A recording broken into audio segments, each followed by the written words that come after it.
코로나 전에 저는 이런 경험이 있었습니다. 그러니까 우리 교회 요 밑으로 가게 되면요, 여의도 순 무슨 교회, 그러니까 초대형 교회지요. 초대형 교회의 기도처가 이렇게 지하에 자리 잡고 있어요. 가끔씩 코로나 전에 우리도 그랬지만 그 기도처에서 몇몇 사람들이 나와서 이제는 전도하는 모습들을 가끔씩 보게 됩니다. 근데 어느 날 일이 있어서 그 기도처를 지나가다가 딱 봐도 권사님 정도로 보이는 두 분이 전도를 막 하시다가 저를 붙들고 한참 전도하는 거예요. 여러분, 세상의 아름다운 모습 가운데 하나는 바로 복음을 전하는, 복음을 위해 나의 시간과 물질과 그리고 정성을 쏟아붓는 전도의 현장은 아마 가장 아름다운 현장일 것입니다. 그렇게 아름답게 권사님 두 분을 바라보면서 시간이 이젠 다 되니까 이제는 그 자리를 빠져나와야 되는데, 권사님 두 분이 좀처럼, 전도하는 분들은 또 거머리 같아요. 좀처럼 내어줄 것 같지 않아서 저의 신분을 밝혔습니다.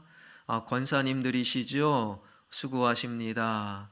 저는 저기 화평교회 담임 목사입니다. 수고하세요. 하고 그 자리를 빠져나오려는데 두 권사님이 저를 확 더 붙드는 거예요. 목사님이시군요. 어쩐지 그럴 줄 알았어요. 목사님, 그래도 혹시 모르니까 우리 기도처 한번 오세요. 교회가 다 같은 교회가 아니잖아요. 혹시 모르니까 우리 기도처에 오셨다가 여의도 순교회 대예배당에서 예배도 드릴 수도 있을 것이고, 혹시 모르잖아요. 목사님, 우리 교회 부목사님이 되실지도 모르잖아요. 여러분은 별로 황당해하지 아니하시네요. 저는 엄청 황당하고 엄청 당황스러웠어요. 첫 번째 제가 황당한 것은, 그래도 전도하는 분들은 성경을 좀 아는 분들일 터인데 그분들은 몇 가지가 틀렸지요. 대예배당이 어디 있습니까? 예배가 대예배, 소예배, 중예배 그렇게 불렀던 적이 있었지만 그때는 성경을 잘 몰랐기에 그렇게 대예배당이라고 불렀는데 아직도 대예배당이라고 부르는 것 틀렸지요. 그리고 교회는 크기와 규모와 제도와 재정과 프로그램은 다 달라요. 그러나 예수님의 몸된 교회라는 측면에서는 다 똑같은 하나이지요. 교회가 다 똑같습니까? 그 권사님들의 말도 틀렸어요. 두 번째 제가 놀랐던 것은, 죄송하지만 그 교회에서 저에게 와서 제발 담임 목사로 와주세요 해도 저는 절대 안 갈 겁니다. 하물며 부목사라고요? 택도 없는 말씀이지요. 그렇게 씁쓸한 마음으로 그 현장을 빠져나오면서 저는 이런 생각을 해보았습니다. 아름다운 전도의 현장, 가장 최정의 영적 싸움을 하고 있는 저분들은 과연 예수 그리스도를 믿는 분들인가? 아니면 눈에 보이는 예배당 건물, 교회의 제도, 교회의 크기, 교회의 재정을 혹시 믿는 분들은 아닌가? 그러한 마음이 들었던 적이 있어요. 화평교회 2부 예배를 드리는 예배자들이요, 여러분들은 예수 그리스도를 믿는 자가 되길 주님의 이름으로 축원합니다. 그 믿음으로 오늘 본문으로 들어가 보면, 오늘 본문은 이렇게 시작이 되지요. 35절 36절, 또 이튿날 요한이 자기 제자 중 두 사람과 함께 섰다가 예수께서 거니심을 보고 말하되 보라 하나님의 어린 양이로다. 35절의 이튿날이라는 그 말씀은요, 세례 요한이 예수님께 세례를 베풀고 그 자리에서 저분은 하나님의 세상죄를 지고 가는 하나님의 어린 양이로다, 하나님의 아들임을 공식적으로 선포하심으로 예수님의 공생애가 시작된 그날, 그리고 그 다음 날을 말하는 거예요. 예수님이 세례를 받고 공생애를 본격적으로 출발하고 시작한 둘째 날에 세례 요한과 세례 요한 곁에 있었던, 그래서 세례 요한이 가장 아꼈던 두 제자와 함께 있는데, 어제 세례를 받은 예수님이 거니시는 모습을 보고 또다시 전날의 고백, 저 예수님은 하나님의 어린 양입니다, 이 세례 요한이 선포하게 되었다라는 거예요. 하나님의 어린 양, 이 어린 양이라는 선포는요, 저 예수야말로 이 땅을 구원케 하기 위해 이 땅에 오신 하나님의 독생자입니다 라는 신앙의 고백인 것이지요. 그 세례 요한, 그 스승님의 신앙 고백 선포를 듣고 세례 요한 곁에 있었던 가장 애지중지했던 중요한 두 제자가 어떻게 반응하는가? 오늘 본문 37절입니다. 다 한번 읽겠습니다. 시작. 두 제자가 그의 말을 듣고 예수를 따르거늘. 저분은 하나님의 어린 양입니다 라는 이 선포를 듣고 두 제자가 예수님을 따랐다라는 거예요. 예수님을 따르거늘, 이 헬라어는요, 한 번 호기심에 두세 번 따른 게 아니에요. 지속적으로 계속하여 쫓다, 섬긴다. 그러니까 한마디로 그날 두 제자는 예수님의 제자가 되었다, 그런 의미라는 거예요. 여러분, 오늘 본문 40절은 그날 예수님의 제자가 된 한 사람의 이름을 안드레였다라고 우리에게 소개하고 있지요. 그리고 학자들에 의하면 성경이 알려주지 않는 또 한 명의 제자는 아마도 요한복음을 기록한 사도 요한일 것이다 라고 말해요. 그러니까 안드레와 요한, 그들은 예수님의 제자, 그냥 제자가 아니라 핵심 제자 12제자에 속해 있었지만 원래는 누구의 제자? 세례 요한의 제자였음을 성경은 우리에게 알려주고 있는 거예요. 원래 세례 요한의 제자, 그래서 가는 곳곳마다 가장 측근에 가까운 곳에 머물렀던 세례 요한이 애지중지했던 안드레와 요한, 그런데 스승님의 저 예수님이 하나님의 아들입니다 한마디 선포에 언제 봤다고 그날로 즉시로 안드레와 요한이 예수님의 제자가 되어버렸다라는 것이지요. 여러분, 세례 요한이 속상했을까요? 안 속상했을까요? 세례 요한이 기분이 나빴을까요? 좋았을까요? 위대한 선지자 세례 요한도 속상하고 마음이 어려웠을 것이다. 왜요? 사람이요 인간이기 때문이지요. 아마 여러분들 가운데 모르긴 몰라도 제가 이 오늘 본문의 세례 요한의 서운함과 속상함을 가장 가깝게 느낄 것입니다. 목회를 하다 보면 새롭게 다른 교회에서 우리 교회로 오시는 분들도 많고요. 또 우리 교회에서 본의 아니게 다른 교회로 가시는 분들도 이맘때가 되면 조금씩 생기지요. 여러분, 많이 마음이 아파요. 많이 속상합니다. 여러분, 그게 바로 담임 목사의 마음이 아닐까요? 제가 우리 교회 청빙을 받은 지 이제 8년이 지나고 있는데요. 처음 1년 동안은 그런 마음으로 설교를 했던 적이 있어요. 이렇게 말씀을 전할 때 예배를 꼬박꼬박 드리면서도 이렇게 등록을 하지 않는 분들이 있어요.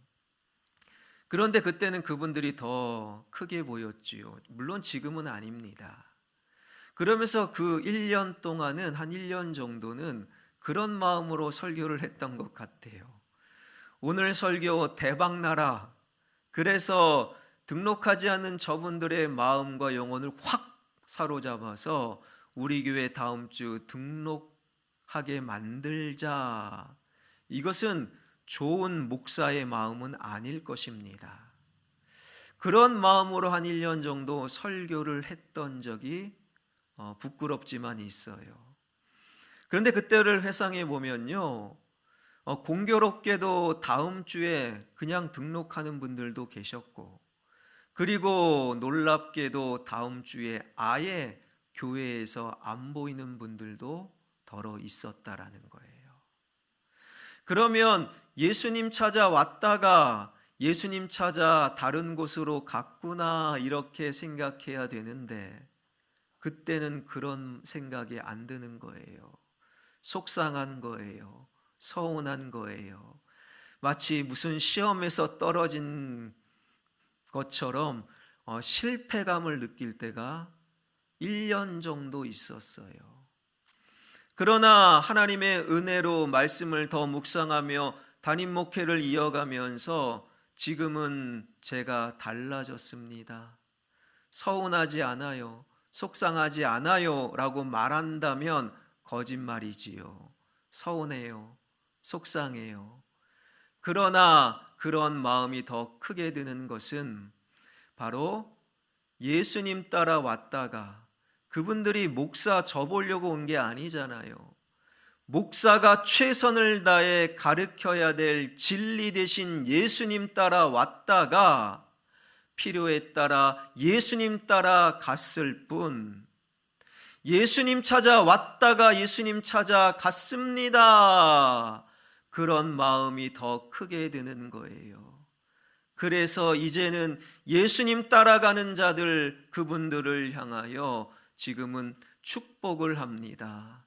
주님이시여, 그분들 예수님 따라갑니다. 좋은 곳에서 진정으로 예수님 만나게 하여 주시고 그곳에서도 예수 그리스도의 향기를 드러내게 하여 주옵소서. 내 교회 식구들 줄어가고 우리 교회 재정은 마이너스가 될 수도 있지만 그것이 참 신앙인 것은 우리의 믿음의 대상은 돈과 사람 숫자가 아니라 예수 그리스도가 되어야 하기에 예수님을 따라왔다가 예수님 따라가는 분들 우리는 기꺼이 축복하며 주님께 보내드릴 수 있어야 한다라는 거예요. 누가 그랬다고요? 바로 세례 요한이 그랬다라는 것이지요. 여러분, 한국교회가 505년 전에 신앙의 선배들로 인하여 중세교회로부터 개혁, 새로운 개신교가 시작된 지 500여 년이 지난 지금 한국교회의 커다란 병폐, 또다시 개혁을 이야기할 수밖에 없는 한국교회의 또 다른 병폐 가운데 하나는, 한국교회는 예수 그리스도의 이름으로 사람을 모이게 하는 것은 잘합니다. 그러나 예수 그리스도의 이름으로 사람을 보내는 것은 안 하거나 거부하거나 싫어한다라는 거예요.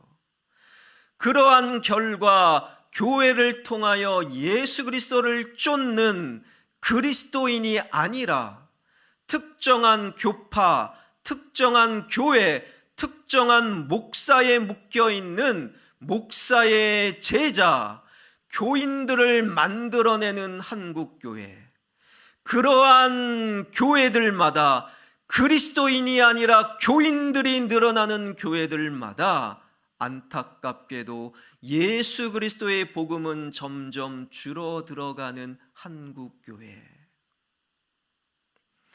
여러분, 이 한국교회에 우리에게 필요한 것은 예수님을 찾아 모였다가 예수님의 이름으로 흩어지며 때로는 그들을 예수님의 이름으로 보낼 수 있는 참 신앙이 이 시대 우리에게 필요하다라는 것이지요. 여러분, 예수님의 이름으로 모였다가 예수님의 이름으로 보내는 것은 그 누구도 어려운 거예요. 쉽지 않는 거예요. 그래서 어렵기에 참 신앙이라고 부를 수밖에 없는 그 신앙이 과연 어떻게 가능한가? 세례 요한의 이야기를 계속 이어가 보면요, 예수님께서 이 땅에 처음 성탄하실 때 당시 온 인류 사람들이 얼마나 많았겠습니까? 엄청 많았겠지요.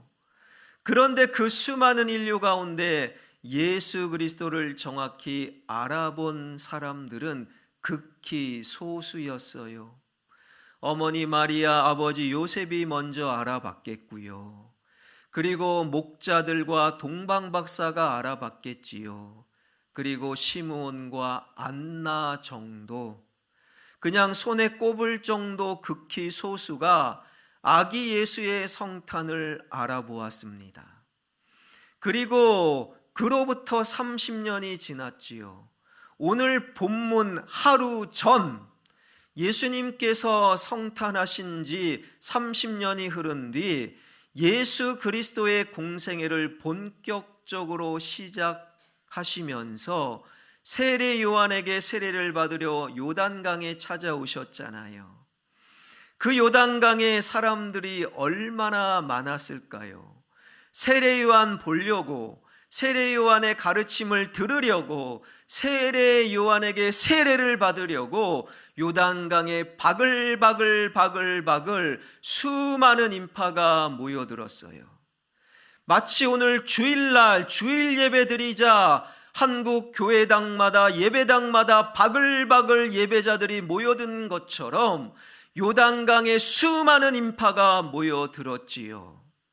그런데 정확히 예수 그리스도를 알아본 사람은 아무도 없었다라는 거예요.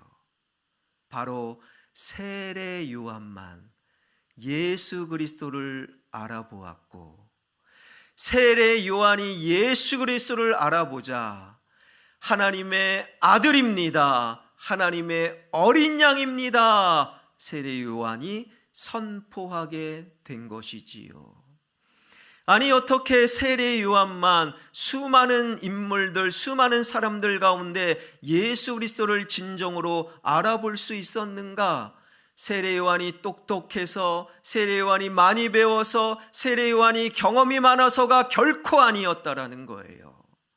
성경은 세례 요한만이 요단강에 나타난 예수 그리스도를 알아본 그 이유를 우리에게 이렇게 드러내고 있는데, 요한복음 1장 32절, 33절, 34절 세 번역으로 보여주시고 제가 한번 읽겠습니다. 요한이 또 증언하여 말하였다. 나는 성령이 비둘기같이 하늘에서 내려와서 이분 위에 머무는 것을 보았습니다. 나도 이분을 몰랐습니다. 그러나 나를 보내어 물로 세례를 주게 하신 분 하나님이 나에게 말씀하시기를 성령이 어떤 사람 위에 내려와서 머무는 것을 보거든 그가 바로 성령으로 세례를 주시는 분임을 알아라 하셨습니다. 그런데 나는 그것을 보았습니다. 그래서 나는 이분이, 이 예수가 하나님의 아들이라고 증언하였습니다. 몰려든 수많은 요단강의 인파들 가운데 유독 세례 요한만이 예수 그리스도를 정확히 알아볼 수 있었던 이유는 다른 것이 아니라 세례 요한은 하나님의 말씀을 들었고 하나님의 말씀대로 이루어지는 사건을 보았기 때문이라는 거예요. 들어야 될 하나님 말씀을 세례 요한만 들었고, 보아야 될 하나님의 말씀의 이루어짐을 세례 요한만 들었기에 그 세례 요한만 예수 그리스도를 정확히 알아보았던 것이지요. 오늘 주일 예배당에 모여 주일 예배 드리자 바글바글 한국교회에 모여든 예배자들 가운데 얼마나 많은 사람이 예수님을 만날 것인가, 예수님을 경험할 것인가, 우리는 스스로를 돌아볼 수 있어야 합니다. 여러분, 우리말에는 구분이 안 되지만 한자어로 보게 되면 듣는다라고 할 때 문과 청, 한자어로 문과 청으로 명확히 구분됩니다. 문이라고 할 때 그냥 듣는 거예요. 오른쪽 귀로 들었다 왼쪽 귀로 흘려보내는 그냥 들려오는 것, 그냥 듣는 것, 그것을 문이라고 부르지요. 그래서 사람들 입에 오르내리다 내 귀에까지 들려오는 것을 소청이라고 부르지 않고 소문이라고 불리는 거예요. 여러분, 소문 너무 신경 쓰지 마세요. 그냥 그거는 쓸데없는 거예요. 그럴 때 문이라고 부르는 거예요. 그러나 내 귀에 들려오는 것 가운데 내 삶에 힘이 되고 능력이 되고 꼭 들어야 될 소리, 말에 집중하여 귀 기울여 들을 때 그것을 청이라고 부르는 거예요. 여러분, 우리가 꼭 들어야 됩니다 할 때 경문이라고 하지 않고 경청이라고 부르는 이유가 여기에 있지요. 여러분, 우리는 살아가면서 그렇게 그냥 들려오는 문과 귀 기울여 경청해야 될 청, 그 사이에서 내가 무엇을 선택하느냐, 그것은 너무너무 중요한 거예요. 에덴 동산이라는 상황 속에서 하나님 말씀은 귀 기울여 집중하여 들어야 되는데 최초의 인간 아담과 하와는 하나님의 말씀을 문해버렸어요. 사탄의 말을 청함으로 말미암아 아담과 하와는 신라권 에덴 동산에서 쫓겨났잖아요. 역사가 흐른 뒤 솔로몬이 죽고 솔로몬의 아들 르호보암이 왕이 됩니다. 르호보암은 청해야 될 경험이 풍부한 나라의 노 대신에 말을 문하고, 그리고 가볍게 들어야 될 친구들, 젊은이들의 그 가벼운 말을 청함으로 문과 청을 바꿔 들음으로 말미암아 르호보암 때 그 나라가, 하나님의 나라가 두 쪽으로 쪼개지는 아픔을 경험하게 되었다라는 거예요. 예배를 드리러 왔습니다. 하나님의 거룩한 말씀은 결코 가볍게 들을 수 있는 문이 아니라 우리 온 마음과 에너지를 집중하여 들어야 될 청, 그것이 바로 하나님 말씀일진데, 하나님의 말씀을 문하는 자들, 그들은 제 아무리 예배를 드렸다 하더라도 그들의 삶은 또다시 개혁의 대상이 될 수밖에 없다라는 거예요. 세례 요한만이 수많은 사람들 가운데 들어야 될 하나님 말씀을 온전히 청하였기에 세례 요한만 예수 그리스도를 알아볼 수 있었다. 이 하나님 말씀 마음에 새기며 선포되어지는 설교, 하나님의 말씀, 기록된 하나님의 말씀 성경을 통하여 하나님의 말씀을 하나님 말씀을 집중하여 들을 수 있는 말씀의 사람들이 되길 주님의 이름으로 축원합니다. 여러분, 그래야 세례 요한 수준이 되는 거예요. 그래야 우리의 감정, 우리의 마음, 숫자가 줄어들고 재정이 줄어들까, 그 아무런 중요하지 않는 그 우리의 염려를 넘어서서 진정으로 진리를 쫓는 예수 그리스도의 사람이 될 수 있는 것이지요. 그렇게 하루아침에 예수님의 제자가 된 이름을 밝힌 안드레, 예수님의 제자가 되자마자 안드레가 가장 먼저 무슨 일을 합니까? 41절입니다. 다 한번 읽겠습니다. 시작. 그가 먼저 자기의 형제 시몬을 찾아 말하되 우리가 메시아를 만났다 하고, 메시아는 번역하면 그리스도라. 형제여 형제여, 시몬이여 시몬이여, 우리가 메시아 그리스도를 만났어요. 그리스도를 만났어요. 그리고 그 형제 시몬을 예수님께 데려오니 예수님은 42절을 통해 이렇게 말씀하시는데, 제가 한번 읽겠습니다.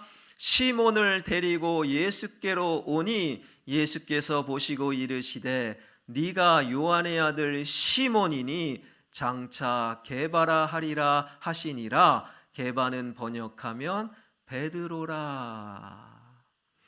예수님은 시몬을 보자마자 의사를 물어보지도 않고 일방적으로 그 이름을 시몬에서 게바, 즉 베드로로 바꿔버리셨다라는 거예요. 여러분, 예수님을 믿지 않는 사람들은 오해하기 딱 좋은 말씀이지요. 부모님이 지어주신 귀한 이름, 그것을 바꾸는 것은 사실 보통 일이 아닙니다. 더군다나 제3자가 개입할 일은 더더욱 아니지요. 그런데도 예수님은 일반적인 인간의 생각을 뛰어넘어 그 이름을 일방적으로 시몬에서 게바, 베드로로 바꿔버리심으로 놀라운 하나님의 의도와 뜻을 우리에게 알려주고 계시는 거예요. 시몬이라는 이름의 뜻은 그냥 듣는다라는 뜻이 있어요. 그 아비가 아들의 이름을 시몬이라고 지으면서 하나님 말씀 잘 들어라, 부모의 마음이 아마 담겨져 있었던 모양입니다. 하나님 말씀 잘 들어라, 너의 이름은 시몬이다. 그런데 예수님은 그 시몬의 이름을 게바, 베드로, 게바와 베드로는 반석이라는 뜻이 있어요. 게바, 베드로로 바꿔주심으로 말미암아 하나님 말씀 잘 들어라. 그리고 이제 너의 삶의 반석은, 너의 판단의 기초는 하나님 말씀이 되어야 한다. 잘 들었던 하나님의 말씀을 내 삶의 반석으로 삼아 오늘을 살아가라. 이것이 바로 하나님이 알려주시는 하나님의 뜻이라는 거예요. 여러분, 오늘도 예배당마다 여러 가지 현장에서, 인터넷에서, 유튜브에서, 스마트폰에서 얼마나 많은 하나님의 말씀이 우리에게 들려오겠습니까? 그것은 시몬이에요. 그러나 우리의 과제는 시몬이 아니라 하나님 말씀을 청하여 하나님 말씀을 잘 들었다면 그 말씀을 내 삶의 반석, 기초로 삼아 오늘을 살아가는 것. 그것을 가리켜 당신은 설교 잘 들었습니다, 성경 잘 읽었습니다 라고 말하는 것이지요. 여러분, 우리 교회는 2부 예배 드리는 여러분들이 우리 교회, 여러분들이 지금 예배 드리고 있는 화평교회를 어떻게 평가하십니까? 저는 우리 교회가 좋은 교회라고 확신하며 그것을 넘어서서 우리 교회는 대단한 교회입니다. 이 정도 되면 아멘은 하셔야 되는데 우리 교회는 대단한 교회예요. 저는요, 우리 교회 8년 전에 우리 교회 청빙을 받아 처음 왔을 때 우리 교회가 대단하다, 그렇게 확신을 가졌던 몇 가지 모습과 이유가 있었는데, 그 중에 하나는 우리 화평교회는 교회의 재정을 투명하게 다 공개하고 있어요. 여러분도 아시는 것처럼 매달 재직회 때 우리 화평교회의 수입과 지출을 1원 단위로 다 재직들에게 프린트해서 공개하잖아요. 뭐 그게 대단한 일입니까? 아니에요. 한국교회를 생각해 보세요. 재정을 공개하는 교회가 거의 없어요. 한국교회마다 교회의 투명성, 이 돈을, 물질을 넘어서야 진정한 교회가 됩니다. 다 알고 있지만 교회의 재정을 성도들에게 공개하는 투명한 교회는 거의 없어요. 만약 그런 교회가 있다면 그런 교회는 좋은 교회입니다. 대단한 교회예요. 제가 처음에 우리 교회의 교회 재정의 투명성, 우리 장로님들은 이 정도 수준이에요. 어디 가서 제가 자랑하면요, 정말로 좋은 교회, 대단한 교회 가셨군요. 정말로 개혁적인 교회, 우리 교회도 개혁의 목적으로 그 투명성을 이야기하지만 지금 할 수 없는 좋은 교회 청빙을 받았습니다. 다 교회를 칭찬했어요. 여러분, 그런데 교회 재정의 공개, 투명한 공개는요, 사실 어려운 일 아닙니다. 교회를 출입하는 우리가, 그리고 설교를 전담하는 목회자가 들어야 될 하나님 말씀을 제대로 듣고 그 말씀을 내 삶의 판단으로, 반석으로 삼으면 너무 쉽게 되는 거예요. 개혁의 목적일 수 없어요. 하나님 말씀을 온전히 들을 때 자연스럽게 할 수 있는 그것. 그런데 구호는 난무하지만 하나님 말씀을 청하지 못하고 그냥 문하기에 여전히 한국교회가 그것 못하고 있는 것이지요. 오늘은 종교개혁 주일입니다. 종교개혁 이맘때가 되면 한국교회들마다 수많은 구호와 수많은 세미나와 프로그램이 들려오지요. 그러나 또다시 그 구호와 세미나로 한국교회는 진정한 개혁을 이루지 못하고 오히려 세상으로부터 개혁의 대상으로 전락되어 있는 이 시대, 여러분, 한국교회의 개혁은 구호와 제도와 세미나가 아니라 들려오는 하나님의 말씀, 기록된 하나님의 말씀, 반드시 청해야 될 하나님 말씀을 잘 듣고 그 말씀을 반석으로 삼을 때, 세미나 안 해도 돼요. 루터 칼빈 몰라도 돼요. 하나님 보시기에 가장 아름다운 개혁교회가 될 수 있는 것이지요. 여러분, 한국교회가 개혁의 대상이 된 것은 다른 것이 아니라 하나님의 말씀을 청하지 못하고 문했기에, 반석이 되어야 될 하나님의 말씀을 외면했기에 한국교회가 개혁의 대상이 되었던 것이고, 또 오늘 아침 참담한 이태원 참사 사건이 또 들려왔지요. 여러분, 10대, 20대 젊은이들이 토요일 날 그 야밤에 갈 데가 없는 거예요. 여러분, 얼마 전까지만 해도 한국의 젊은이들, 청년들, 청소년들이 토요일 날 교회에 왔어요. 토요일 날 일찍 집에 들어가 주일을 준비했습니다. 그런데 갈 데가 없는 거예요.